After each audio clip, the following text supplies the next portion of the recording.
Δεν έχετε ακουστά για εκείνο τον τρελό που μέσα στον τάλα μεσημέρι άναψε ένα φανάρι, όρμησε στη μέση την αγορά και φώναζε δυνατά: «Ψάχνω για το Θεό, ψάχνω για το Θεό».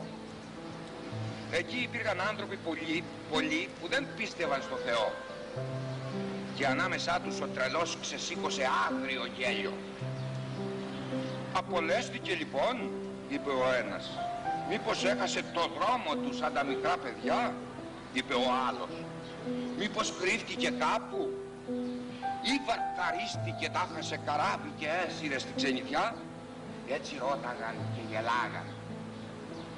Τότε ο τρελός επίδειξε κατά μεσής τους άτεους και τους εκοίταξε άγρια. «Ρωτάτε πού πήγε ο Θεός? Εγώ θα σας το πω», τους είπε. «Τον εσκοτώσαμε. Εσείς και εγώ τον εσκοτώσαμε. Όλοι εμείς είμαστε οι φωνιάδες του. Μα πώς το κάναμε τέτοιο κακό? Ποιος εμπόρεσε και άδειασε τη θάλασσα? Ποιος μας έδωκε το σπόγκο και σβήσαμε τους ορίζοντες? Πώς έγινε και απομαγνητίζαμε τη γη από τον ήλιο? Για πού τραβάει τώρα η γης? Εμείς για πού τραβάμε χωρίς τον ήλιο? Είδες πως γκρεμιζόμαστε τραβώντας μπροστά, τραβώντας πίσω, πλάι, πάνω, κάτω, τραβώντας σε κάθε σημείο? Στέκει ακόμα στη θέση του το πάνω και το κάτω? Η στράτα τώρα δεν είναι για μας μια περιπλάνηση μέσα στο ατέρμονο τίποτα? Η ανάσα από τον άδειο χώρο δεν μας παραφυσάει θανάσιμα? Η παγωνιά μας δεν γίνεται πιο παγερή? Νύχτα πάνω στη νύχτα δεν μας κυκλώνει ζωφερότερη η νύχτα? 10 η ώρα το πρωί και πρέπει να ανάψουμε φανάρια. Και για ακούστε τους νεκροθάφτες, το σάλαγο που κάνουν καθώς ενταφιάζουν το Θεό. Δεν ακούτε πως μυρίζει η θεϊκή αποσύνθεση? Γιατί και οι θεοί σαπίζουν. Πέθανε ο Θεός. Ο Θεός είναι νεκρός. Και αυτοί που τον εφώνεψαν είμαστε εμείς, φωνιάδες πάνω από όλους τους φωνιάδες. Και ποιος θα μας παρηγορήσει?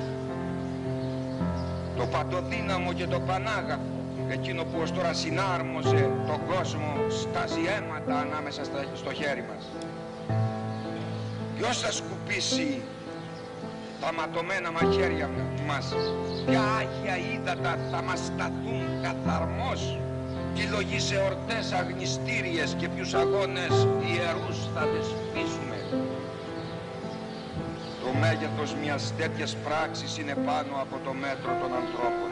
Τώρα πρέπει οι ίδιοι να γίνουμε θεοί. Μόνο έτσι θα σταθούμε στο ύψος της πράξης του φόνου. Γιατί δεν αιματάγινε φοβερότερη πράξη. Εκείνοι που θα ζήσουν μετά από μας, έχοντας πίσω τους ένα τέτοιο έργο, θα ζήσουν σε μια εποχή ανώτερη από όλες τις εποχές ως τώρα. Στο σημείο αυτό ο τρελός αισιόπασε και γύρισε τα μάτια του στους ανθρώπους τριγύρω του, και οι άνθρωποι τον εκοίταζαν τώρα και μοιάζαν σιωπηλοί και αμήχανοι. Ο τρελός πρότυξε τότε το φανάρι του στη γης και το φανάρι εσβήστηκε σπάζοντας σε 1000 κομμάτια. «Φτάνω νωρίς», τους είπε. «Φτάνω πριν από το πλήρωμα του χρόνου. Ετούτη η πελώρια πράξη βρίσκεται ακόμη καθοδόν. Ταξιδεύει. Δεν εκτύπησε ακόμη τα αυτιά των ανθρώπων.